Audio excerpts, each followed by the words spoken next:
on this channel you get the best analysis of the Gaza-Israeli conflict and Arab-Israeli conflict. You get the best coverage of it. You get the best analysis. So it's a matter of, needs a final chapter, doesn't it?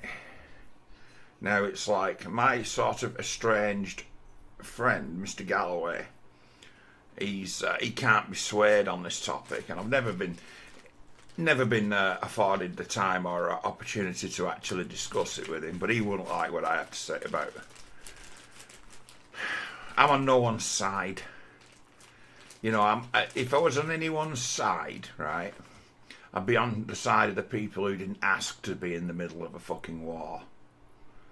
Them are the people I relate to. I relate to my opposite number and the opposite numbers of my sort of kin and people. The poorest. I look at it from their perspective. As to where those who didn't ask for this, who aren't directly involved, they're the ones who are going to pay the price. So it's like, you can have this lunacy of war, but understand who the real fucking victims are. The ones who didn't sign up for it. The kids who've got no idea what it's all about. They're the ones you should try to, you know, think of those people. When October 7th went off, go and check back on my channel. It goes back that far. I've had the odd purge, but I tell you what, that's all there where I put it to. I'm like, look, you people out in the world who are ostensibly, you've either diced that situation and simplified it as to, I've decided which side I'm on the side of the underdog. You might be that so simplified. You might be that might be you. You might have strong feelings about it that you don't really understand just how messy the whole thing is, and the outside world looks in at that, and it has a way of seeking sympathy for a cause. Depending on whose side of the story you're listening to. I've listened to both sides of the story at some incredible length over a period of what now must be fucking 40 years, people mouthing off about the old Israeli, in my estimation. One thing I have understood that I've heard from those who've been who've had an impression on me in youth, who've been paying attention and had more experience, would tell me that if you ask the Israeli army to be ruthless, they will be ruthless. It's not a half-arsed organisation that you fuck with. They say they're going to do it, they're going to do it. And it'd be like, that assurance be something that keeps the peace, or normally kept the peace, to a degree. So you know when the Israelis come, they're going to hit you 10 times harder than you hit them. It's the language of that part of the world. Because of the internet, the language of that part of the world has crept out into the world. The way they go about doing peace and negotiation is all about saber rattling and looking tough, and that's how there's an equilibrium. There's only, Kissinger's dead, so there's only me left who sees it. The equilibrium of the saber rattling and the illusion of a very powerful Israel be something that keeps the tyrants in power, be something that keeps the region actually not shooting at each other and instead almost competing for attention. I know why it works.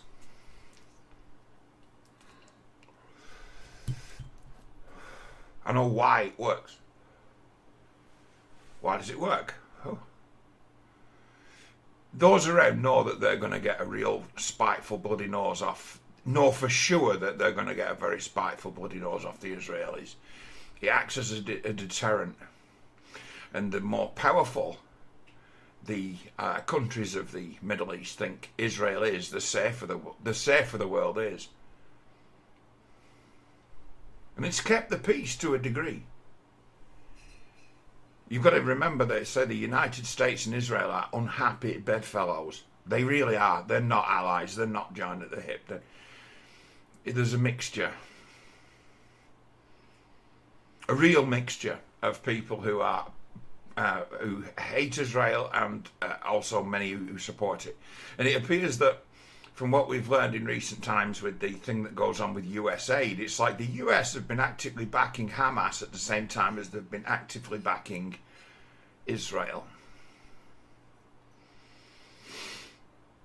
They've been providing aid to both sides of the war right from the start.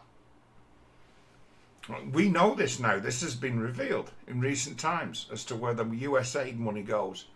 And it's like the US aid money goes into many pockets as to where you're giving them money. Aren't they your enemy? And you are paying them, whether it be a bribe or whether it be some kind of hush money or it be some kind of, they are paying them. There's money going into people's pockets.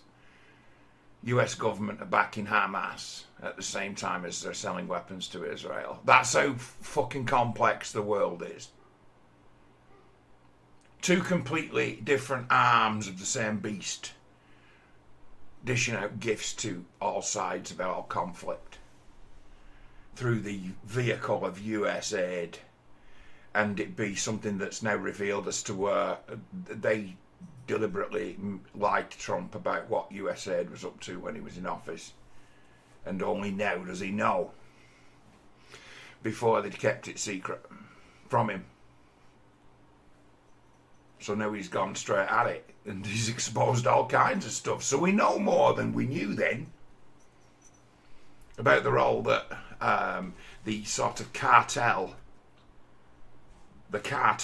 appointments of different administrations of the US government, what they've been up to. We can see a clearer picture now of how things work as to maintaining these illusions of power and these equilibriums, and then also knowing there's going to definitely be a rebellion, ensuring that they're the ones who control the rebels. They take it for a fact that there will be dissenters, and they don't need a grassroots movement.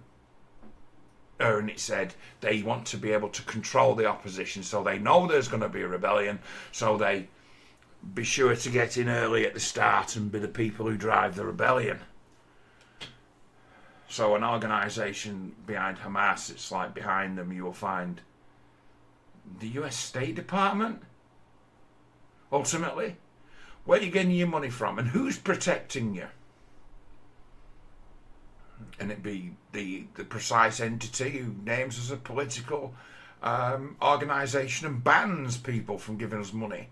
Makes it illegal to fundraise for us. So they make it illegal to fundraise for Hamas and in the US, but actually give Hamas money from the State Department. So they take over the process of, those who might want to give money to aid in the rebellion. They take over that role as be the ones who fund it through NGOs.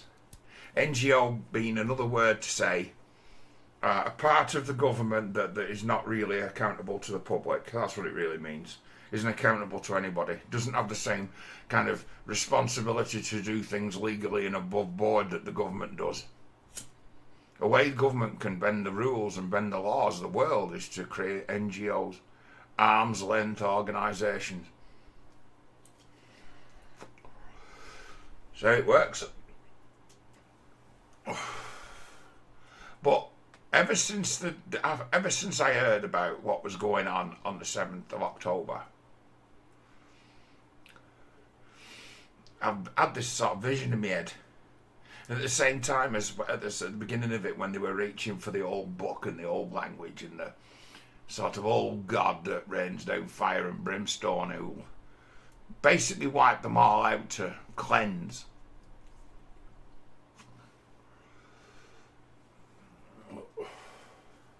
I'm like, you guys have done enough bloodletting to call up, the big guy. What?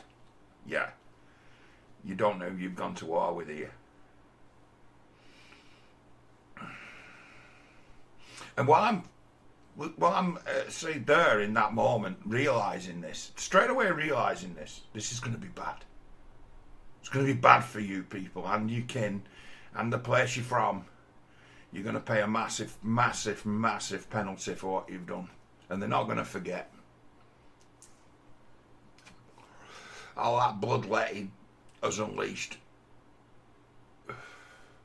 the old boss. And you don't realise who you're up against. You don't realise just how ruthless the old boss is. He's more ruthless than the most brutal and evil sort of dictator whose favourite trick in the world is to, lie to people and pull the rug from under them, call them stupid. You're not messing with that guy no more.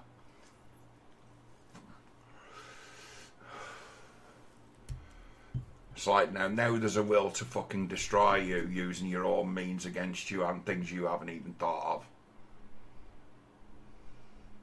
That's that's what they reach for. They reach for, well, you don't deserve any kind of rights, mercy, because you didn't afford our people any at all. It's like you'd unleash that.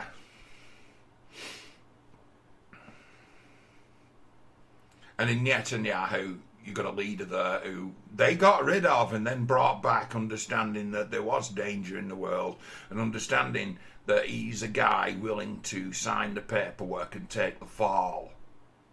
And the only guy who could carry it on his conscience. So he comes back into power just in time because they need him. They need him so he can sign off on it. And then history can blame Netanyahu and they can walk away with the fucking hands clean. That's what was going on all along. It's like there's manoeuvres being made here.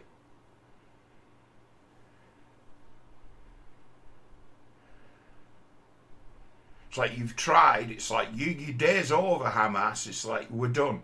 That the powers of the world have become sophisticated and they've decided that it's all about real estate, and Hamas knew that too. They know it's all about real estate, all of it. All of it's about real estate. So people have come along and started speaking the right language and saying, would you like to do a deal here? And you know what? We can do it either with or without you. That's the message that's been received by Hamas, and they've basically gone all in. And in going all in, they've completely underestimated the ability and willingness of the Israelis to, we'll just smash the place to fucking pieces. As I was sat seeing this outcome, because it was the only outcome, I'm thinking, I've got this vision in my mind of a completely blasted to pieces city by the sea.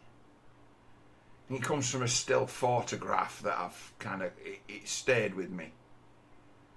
And I see this scene, and whenever I talk about this subject, all I can see is this smashed city by the sea. And I was seeing this smashed city by the sea. Right back then is what drives. When I'm talking about this stuff, what do I think about? I think about this fucking smashed city in the sea that's now been smashed beyond repair. And now I see Trump come along, forever the pragmatist, forever the guy to be the one to push progress, to say, hey, move on, this place is fucked, you did this, it ain't on me. But I look at it at what it is now, and it's like, I'm sorry, it's like this place is smashed. It's smashed. You can't live here anymore. Now, this was the price that Hamas were willing to pay when they start. I'm telling you, this is the price they were willing to pay when they started this war, to be exiled. That's the price they were willing to pay, and that's all they were really being offered. When it started, I'm saying to people who ostensibly support the Palestinian cause and hate the Zionist state, all this, I'm saying to you, right, if you take them on, you're going to fucking lose, and it's going to be bad. It's like, it's a matter of, you've spent your whole lives trying to convince me that Israelis are evil, ruthless. And it's like, okay, you've now provoked them, and I agree with you that you're dealing with people who've got the ability to be evil and ruthless. And you've really, really lit them up. And these people are Zionists. You say to yourself they're Zionists, and it's like they serve a punishing God. And you've awakened it. You've awakened it. You've thought about it in that kind of way as to, well, what would wind these people up the most? And it'd be, with their religion. Big bloodletting, I'll do it. You've hit the precise buttons you need to set the Zionists off, to trigger them, to set them off into reaching for their God. Their God is the Punisher. The God of the Old Testament will fucking come back and destroy. And in how it manifests its zealots and apostles, they will kill and sleep like babies, understanding that they are on the side of the righteous. It's like you've messed with the oldest God in the world by the bloodletting and the rape and the murder of the women and the children. You have unleashed a higher force, seeming to think that you were on the side of God and that would unleash a jihad. And it's like, no, that's not how it works. You don't know what you're doing. There's no you see, for there to be a kind of follow-up, and all the nations of the world decide to turn on Israel, right? Something worthy would have had to happen, would have to have happened. And tell you what, there's no real sort of cleric in the world who'd jump into or call upon his nation to join in a war that comes on the back of dead children.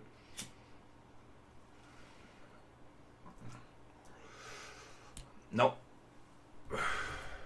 They miscalculated what the response would be from their sensible allies by going all in, and betrayed every activist in the world who would speak better of them. They betrayed them all, and none of them understand it. They're probably rightly astonished by what Hamas did, but they never turned on them. And they think that loyalty towards that cause is the thing to reflect and the thing to show. And it's like, you're ineffectual. You've wasted your opportunity. It's like what you needed to do. And I said this from the start, but no one fucking listens to me. It's like, if you want to do the people of Palestine a favour, you don't lobby your government to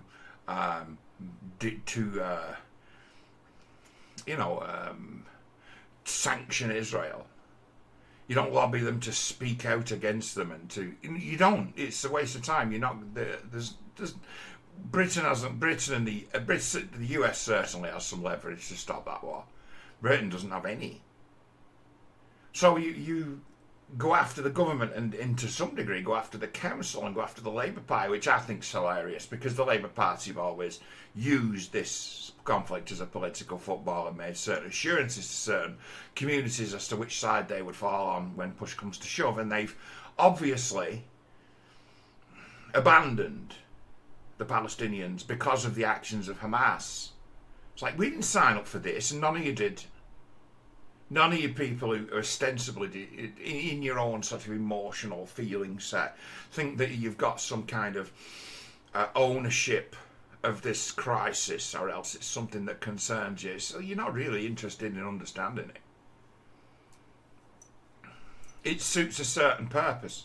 As far as I see it, there's fanatics out in this country who are operational in politics, who are almost bathing in the blood of the Palestinians, and they're filled with rage by it, and it's like, you're kind of addicted to it, aren't you? You haven't suffered a single fucking moment of real discomfort from what's been going on in Gaza, but you feel it, so you seem to think you've got some kind of ownership of it. And as the atrocities increase, it's like, look what these people have done, and it's a matter of your complete bias, or having already decided what this is all about, has blinded you to, hey, these two sides are as bad as each other. It's like you've got now two dogs. You've got what I like to term as I'm sorry about the term, but it is a kind of a bit of a cunt fight, isn't it? Now, a cunt fight, in my estimation, is like, you know, this old notion of never interrupt Napoleon, never interrupt your enemy when he's making a mistake. It's like double that. What if two of your enemies? What if two people you don't have a lot of respect for? What if two people you don't have a lot of respect for go to war with each other? And it'd be a matter of, if these people wipe each other out, it's like, and our hands are clean. Ain't that great for us? A cunt fight. Where no matter who wins, no matter who of the two wins, the outcome is that one set of cunts gets vanquished and you win.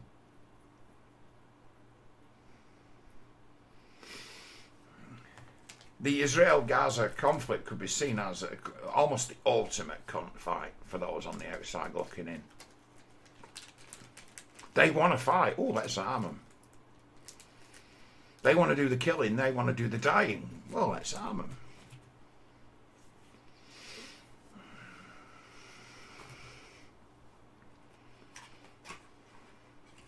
It's like these guys who've been on the side of the Palestinians. No, they sided with Hamas. They didn't side with the Palestinians. If you were siding with the Palestinians, you would have been all about. I know that the Israelis can't be switched off. If everything that I've been talking for years about Israel being evil and the Zionists this, right, if you understand those people, you understand that you ain't switching this off.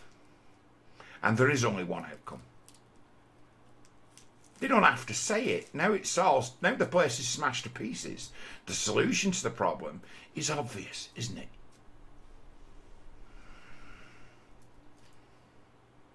Trump comes along, people say, oh, Trump with his mouth now, what's he saying? It's like, Trump's turned up and had a look at it with his keen eye.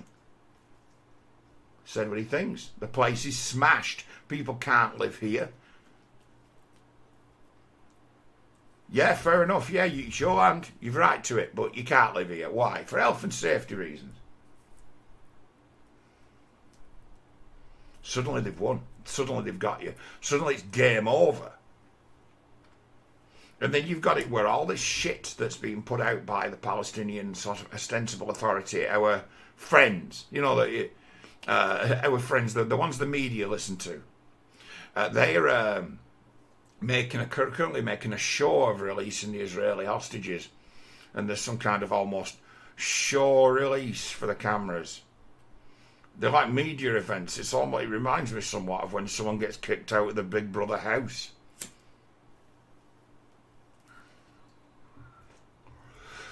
And you've got them there all dressed up, all armed to teeth with the fucking black masks on and the black outfits and the green headbands, and it's like, the Israelis are looking at this and it's like, we don't have to tolerate this anymore. And these hostages, in a way, be utterly humiliated as well. That tale that's going around as to where one of those prisoners has been motivated while he was in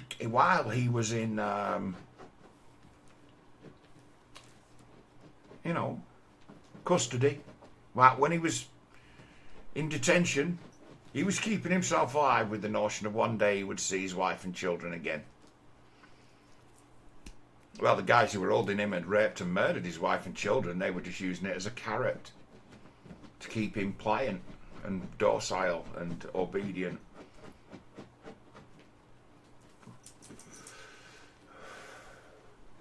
People who took him hostage had already murdered his family.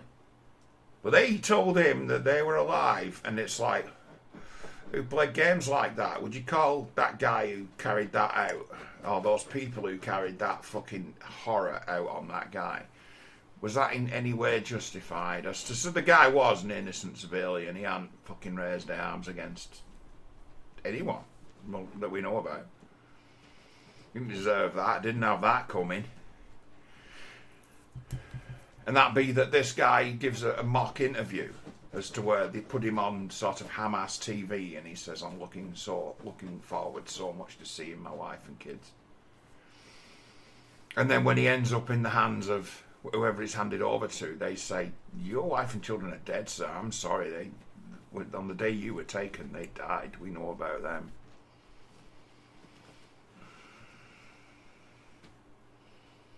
So you think that guy might have a... You think in a year or two, when that guy, finds his voice and becomes sort of activist, what do you think his attitude towards the old Palestinians might be? What do you think his story, what kind of impact his story is going to have when he tells it? It's like, they made Hamas, with October the 7th, and the war they started, they made what was a shitty situation into a far shittier one. Much, much worse. Israel are like, hey, it's a win-win. We just smash this place to pieces because that's the war they've asked for, because that's the only way we're going to fight them. We ain't going straight to straight. That gives them a chance. Fuck no. They're not getting a chance to fight us here. They can lob as many missiles as us as we like, and we can shoot those missiles down.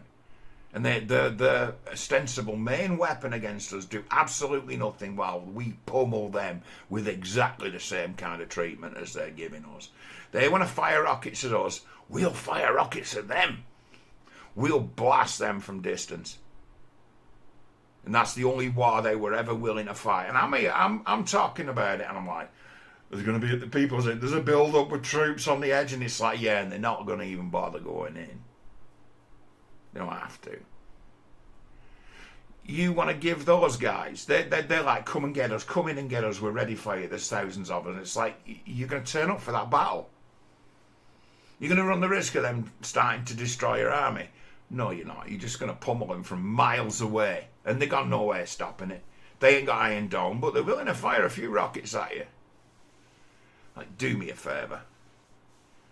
It's like the price, right, for not surrendering almost immediately, understanding, right, you've now wakened the beast and you're going to get smashed. Not surrendering means you are going to lose your country. You are going into exile. This is going to cost you everything. The only terms of surrender that we are willing, if we have to pummel you and spend a fortune killing you, we're going to want compensation, and the compensation we're going to want is that you get the fuck out of here. This place never be a place that can become a munitions factory and training centre and propaganda centre ever again. That's what was on the table. When they attacked on October the 7th, that was the outcome that was waiting for them. I'm sorry to say it, but right from the start, I fucking knew. And the case I was making is, no, you're going to lose everything here. They're not going to stop.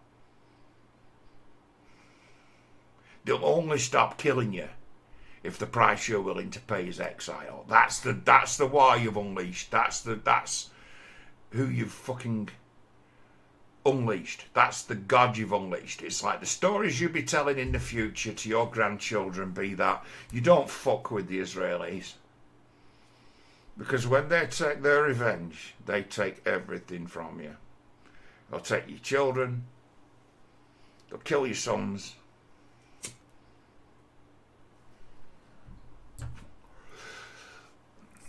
Rain fire down on you.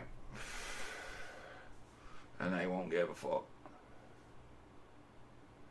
That's the message to be carried on. It's like, you live, take the story with you. You've already got it days after there's been a surrender. It's a surrender, negotiated peace. They just don't want to say they've been defeated. They've been utterly defeated. The Iranians have been utterly defeated. The Syrians have been utterly defeated. The Lebanese Hezbollah have been utterly defeated. But they're not saying that, are they? Well, they have. And they fucking know.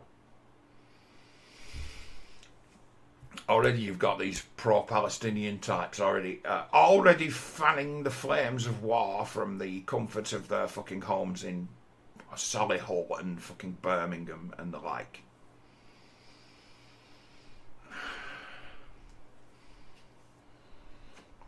It's like, had no way of stopping what was coming the way you went about it. The only thing you could possibly do that would help the Palestinians after October the 7th was to use your power and influence and voice to together demand that Hamas actually surrender to turn this off. Because there's no way negotiating with Israelis, and you're foolish to fucking try.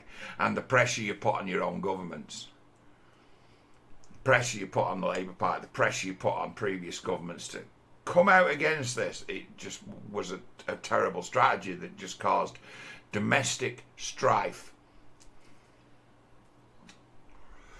that would go on and on and on and on, because your ability to reason with or negotiate with or stop the Israelis doing what they were doing was zero. They don't give a fuck, and they ain't beholden to the UK government in any way. Like, what are you going to do? It's like when you had 50,000 men at Port Said and half a fleet, and you could just coast up the peninsula and plant all your guns at Tel Aviv. We might have fucking listened to you, but hey, this ain't 1950, is it? Now, fuck off. Like you do, Britain. We do nothing to protect our overseas interests in that part of the world. Nothing. They do it for us. So it's like, fuck you, Britain. You're a joke. You project no power into this part of the world. What the fuck are you gonna do? Maybe you could bring a few of those dreadnoughts out of... Oh no, you've sunk them. They've gone. No, your gunboat diplomacy doesn't work anymore, because that's all it ever was. That's all the British. The British projection of power abroad is all about the guns of the Royal Navy. I'm sorry, it is, and they don't exist no more. It's like those in Britain who set about on this, in this this kind of movement, this peace movement. It's like, you've always been ineffectual. You never actually understand what the stakes are, and you just pick a side when it's a matter of the people you should be looking out for are the likes of fucking my good self, who doesn't take up arms, isn't a terrorist, hasn't chosen to live that way in order to die that way. Them are the people you're looking out for.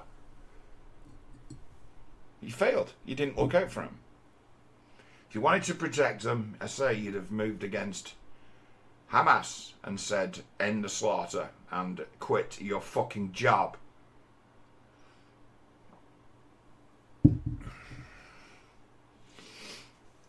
The only military outcome, right, of Gaza and the West Bank versus Israel, and then the proxies of Iran trying to basically fight a long-range war against Israel, it's like the only outcome, and I'm not biased. I'm not biased where it comes to capabilities of respective military, because the war that's just happened has just proven me out as to where you can't even threaten them. They give you a demonstration of a weapon system a couple of years ago that you should have really, really paid attention to. And the only thing you ever thought of was, how do we overload it? How do we give that defense system too much to do? And it's like, the people who designed that system, they'd already thought of that. It's like, here's the trap. Let's make them expend all of their munitions. And they do nothing.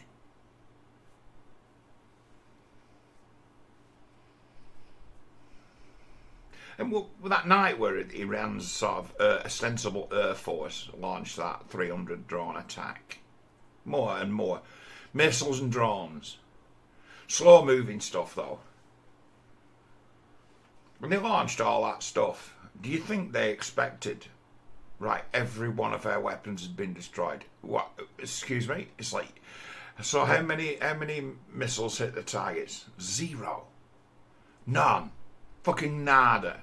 And then you had some bullshit cover story came out from that side of the world as to say, this was just a demonstration. This proves that Iran has arrived. And then you get Israel as much as daring them to do it again. Go on, do it again. Go on, do it again. Strike at us again. See what happens. This is fucked business. This is dirty business. This is war. This, and it's like the enemies of Israel are half-arsed entities who don't understand who they're fucking dealing with.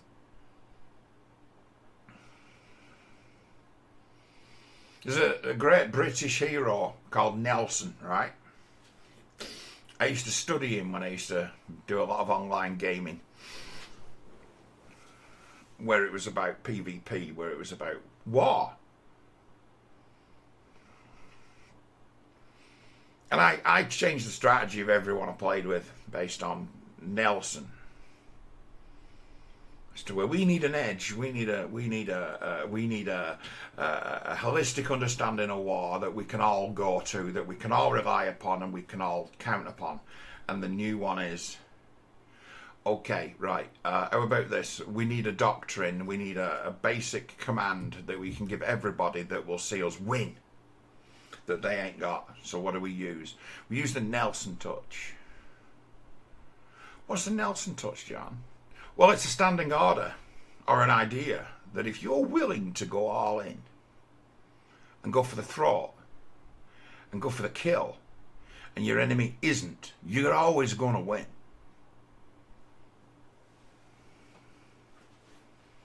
If you're willing to strike and he hesitates, you always win.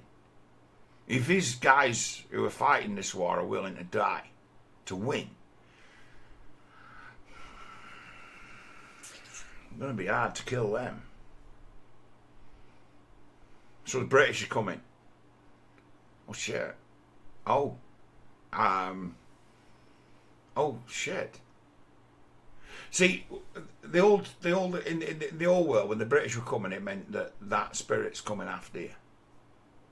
They're ready to kill you, right?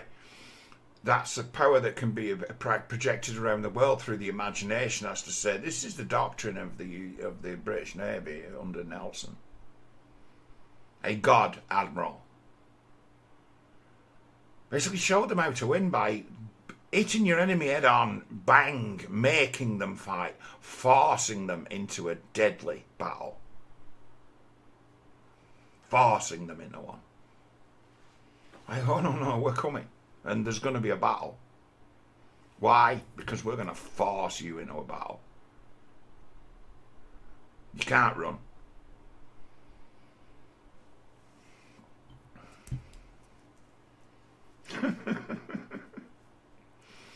So I spread that amongst everyone I played with. I'm like, right, this is between us. This is our doctrine. This is what we're about. This is how we're going to know what each other's got in mind.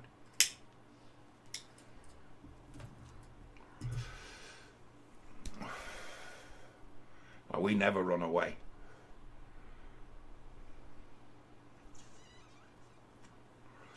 Because we used to do, we were fighting in a spacecraft, you see, and it was a matter of, it was a tactic. So if you hit your enemy, he could run away, and he could use his weapon's power to recharge his shields. As soon as you saw him do that, it's like, oh, we've won. We didn't do that.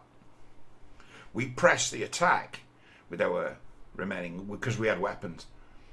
When someone does that, you got no weapons. You know that the guy's not going to do anything. So as soon as we saw that, we're like, kill. You can't shoot back. Kill.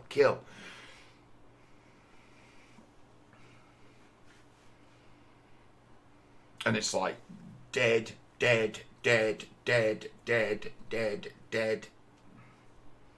It's like, we're winning against 5-1. We got 5 guys. We're winning. They've got a 5-1 advantage and they're winning. Yeah, and it's like, I just took out 9 of them. These humans going fucking ape shit on a computer. You fucking just murdered me. And it because our thinking has taken the fear out of it.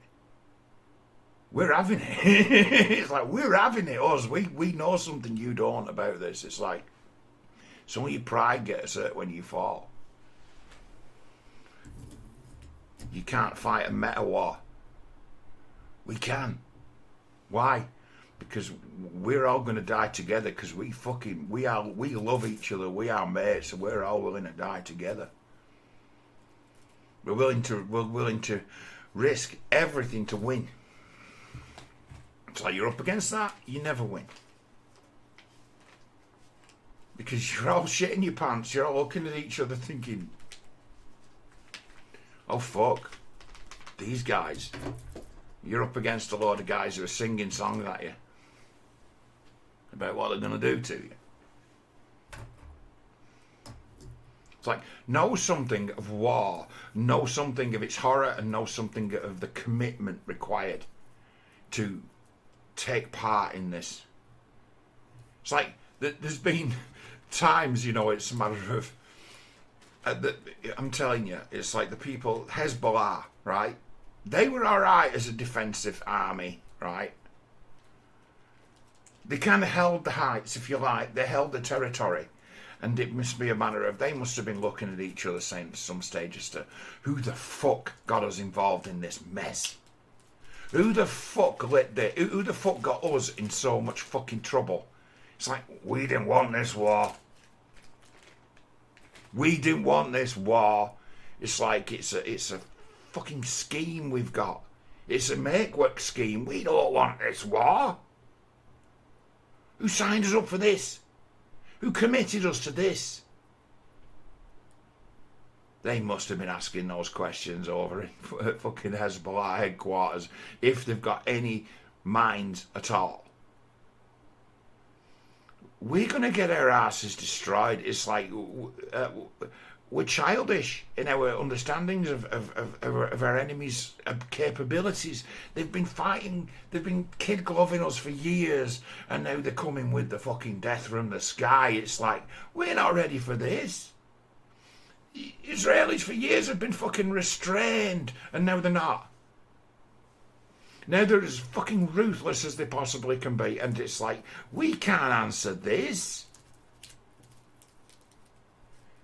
So you got a guy dropping a fucking bomb on us, going back to base, and being back fucking 45 minutes later with the same fucking low-level bomber dropping another bomb on the same fucking place. Well, we can't stop these. So we got absolutely no anti-air capability. They took it out with missiles right at the start, and then suddenly they're almost with planes. We can't stop these. You might hear a story say, Hezbollah, they confirmed they've shot down an Israeli jet, and it's like, yeah, but they sent 300 of them, and they've flown 5 sorties apiece, and you shot one down. How long are you going to be able to handle this for and not, talk about it? Well, all these our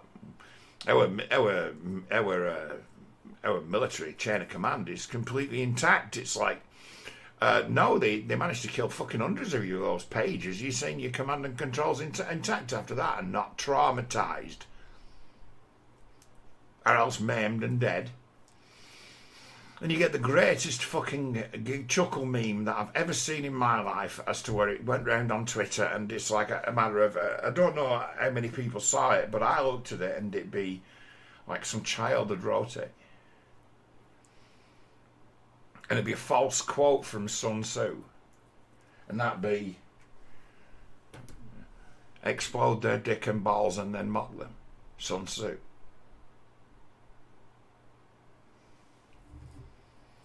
I'm like, yeah, fucking right, Sun Tzu would have said that. Sun Tzu would have called that the greatest ever fucking, ever act of war. Within the context of a war, and with it being, yes, every target that went pop had a reason to go pop. The best precision strike in the history of war be the now famous pager attack.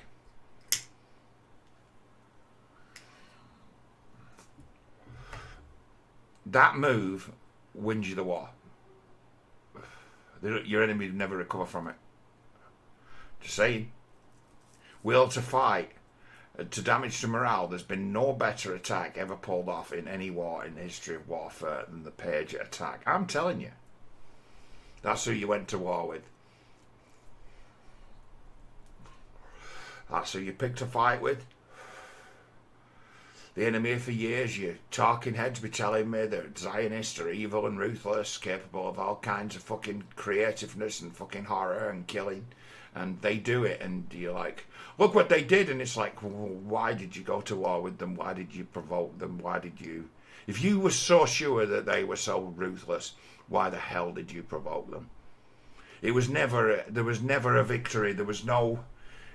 October the 7th onwards, it's a matter of what's your path to victory here, guys? Do you have one? And it be a matter... No, we don't really. It's like, do you want to stay out of it? And it's like, well, we can't. We'd be seen to lose face. All right, so you're going to foolishly get yourself into a war with Israel that they're prepared for. They're prepared to fight you. They've already got loads of... They can make all your fucking pages explode this minute if they want to, and they're just going to wait until the best time. When they think most people have actually got the pager in the pocket, they're just going to go set them all off. Kill them or else burn their houses to the ground. Starting an explosion in their probably the bottom of the sock drawer. Where a pager that's designed to stay operational for years with a modern battery, a reasonably modern battery and a very old mechanism can make it so that the old battery that goes in the pager can actually last for a few fucking years, and that's a mode of functionality that they appreciated. It's like, fuck, I bet those guys actually, be a strange one, amongst those fellas. They'd have been... It's funny, when I watched a movie the other day about BlackBerry, and I was around in the world when they didn't come apart in a scandal. It's like they lost a product war because they basically, the carriers, basically the internet got better, more powerful, and then suddenly the carriers are selling data because they've got fucking loads of it, and BlackBerry were continuing to make devices that didn't use hardly any bandwidth at all. It's like, no, you didn't miss the point. We want to sell bandwidth. So it's like inventions that have gone down the other way, the BlackBerry way, right? They've become the greatest fucking communication devices in the world for just communication. It's not like this thing. You can't pay with it. So I got an app on this phone. I don't use it, but it's there. You just have to press the button to turn it on, and it's a matter of you open your bank app and you just press the card and you go beep and you text money straight out your bank on your phone. No, they don't need that. They just need text messages and voice calls. They run on the same network.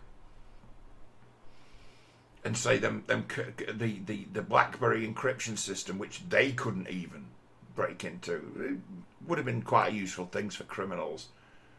The greatest device ever invented for criminals and terrorists be the BlackBerry. So you look at an organisation like Hezbollah and you understand it's like their technology is along those lines. It's secure, it's unbreakable.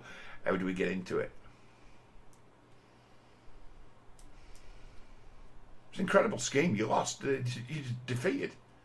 It was a massive victory. It's like they had. You thought that your own encrypted networks made your communications safe, and it's like, no, you had a chink in your armour, and they found it almost immediately. Spent years to blow your nuts off, and you got in a war with them. Scream and wave your flags all you like. It made absolutely no fucking bearing whatsoever on the outcome. Hamas betrayed your movement.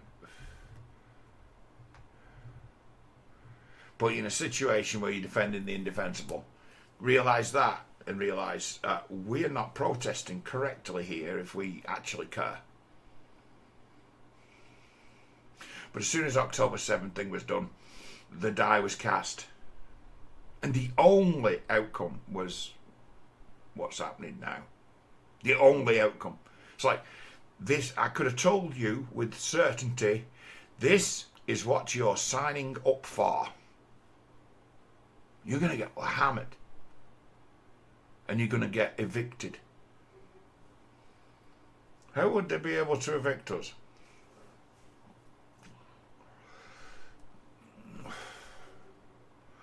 Well, there being a financial incentive to smash the place to fucking pieces.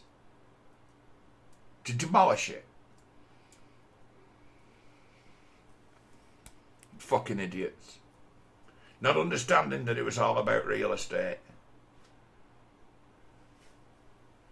And they paid a price in bombs to clear out. The place is fucking smashed. Its economy non-existent. A basket case that produces no tax income that would now have to be rebuilt if they were going to stay there, right? First of all, Hamas ain't going away. They're making public displays with their headbands on, putting on press junkets, publicity stunts. They're not going anywhere. They're there. Still there. Still showing off.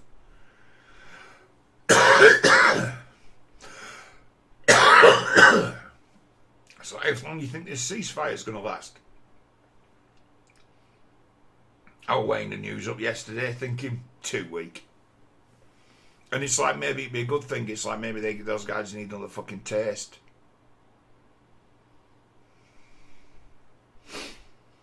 Because tell you what, you come to it as to where that place can't function without the rest of the world, and they want it building up. It's like, you know, go and check out what goes on, and it's a matter of, you know, there are Palestinian billionaires in the world.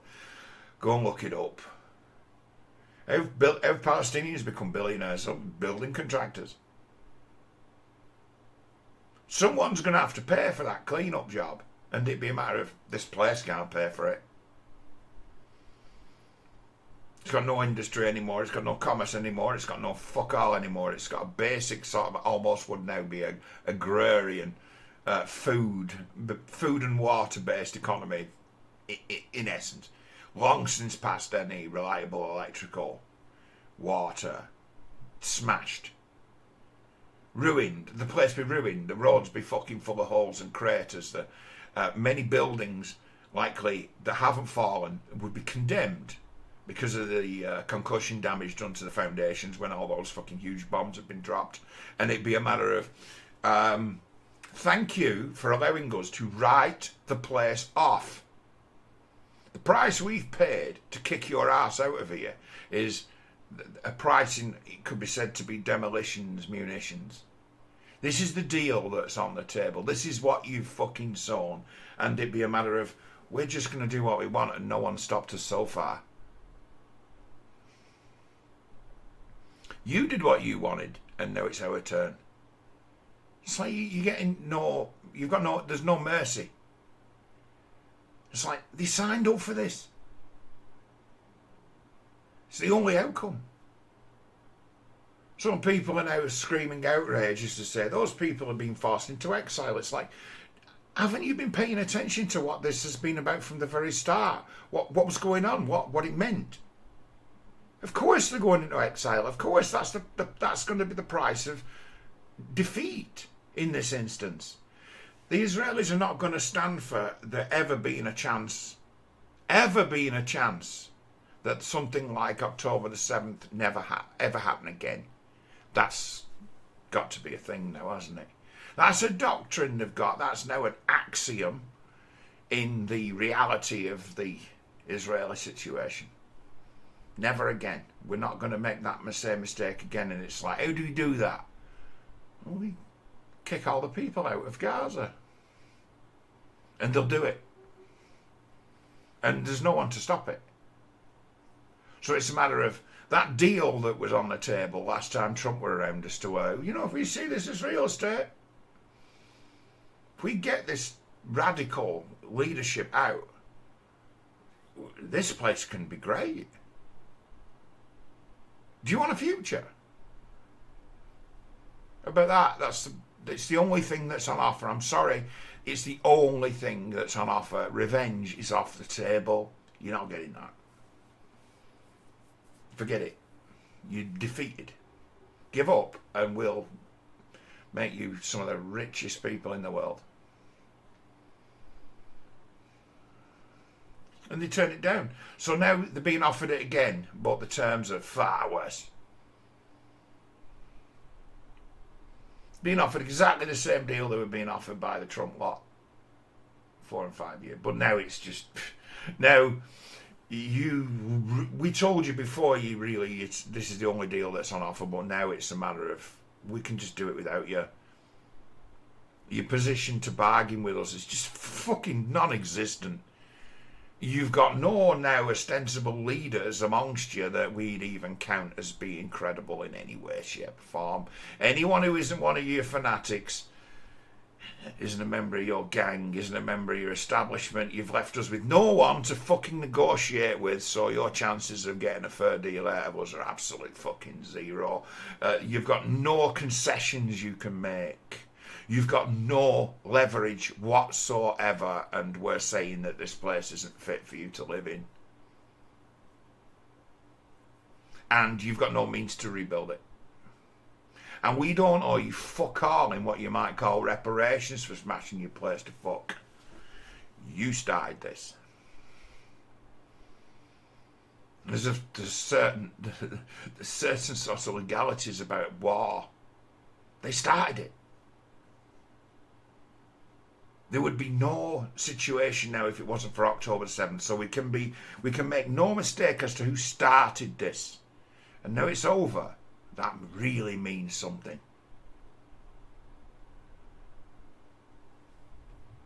It's just a mean outcome. I'm sorry. It's like I wouldn't want to be said to be on the side of anyone. I'll just tell you how it is.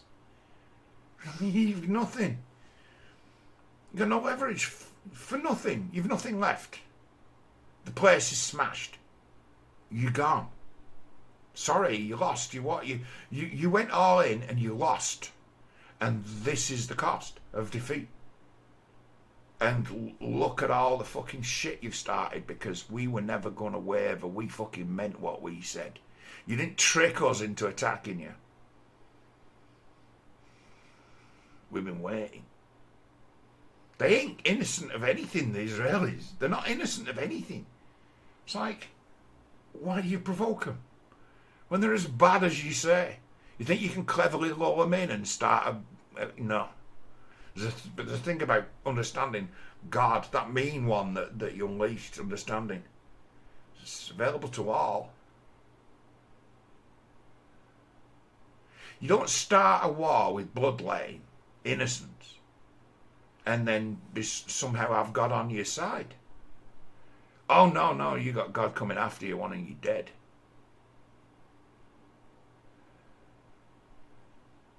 Like, you messed with powers beyond your imagination, and they destroyed you. And now others are going to be forced to pay. And I am really sorry for them. But it's a matter of, be braver. Whoever you are out there in the world, be braver. When fucking fanatics and bullies take over everything, right? Stand against it. Do your thing. I mean, my relative poverty for a man of my age is a reflection of my own refusal to join in. But if you've got that, if that's what you end up with, it's like, in their minds, it's justifiable to sacrifice yours for their vision. If you got fanatics in power, you do right to be brave and stand against them. Actually, run the risk of punishment in order to not to just let it go. Your silence in a corrupt state is your acquiescence. And that's the crime that the rank and file of the Palestinian people are all guilty of in the eyes of the Lord. You could have stopped them. You could have been braver. That's their shame. That they could have done more and they could have done braver. But that's not a responsibility that anyone outside of that country really shares. It's on them. So it's like those out in the world need to understand it a little bit differently and with less ideology and fuck this notion off of right and wrong because it's too complicated. That's a black and white notion. Who's in the right, who's in the wrong? It's too far past that. It's too far gone. Anyone can make a case for anything. But the reality is Palestinians have had their asses kicked and are being kicked out of their own country, and there's absolutely nothing they can do about it. And the case for doing it, bearing in fact that the place no longer functions. What else is going to happen? What else can they do other than that if there's going to be anything meaningful? Otherwise, it becomes some kind of, again, rat-infested place with deprivation. The perfect conditions to start another rebellion. Not going to be allowed to happen. Sorry for those people. I am sorry for them. The ones who didn't deserve it, they didn't deserve it, but it's a matter of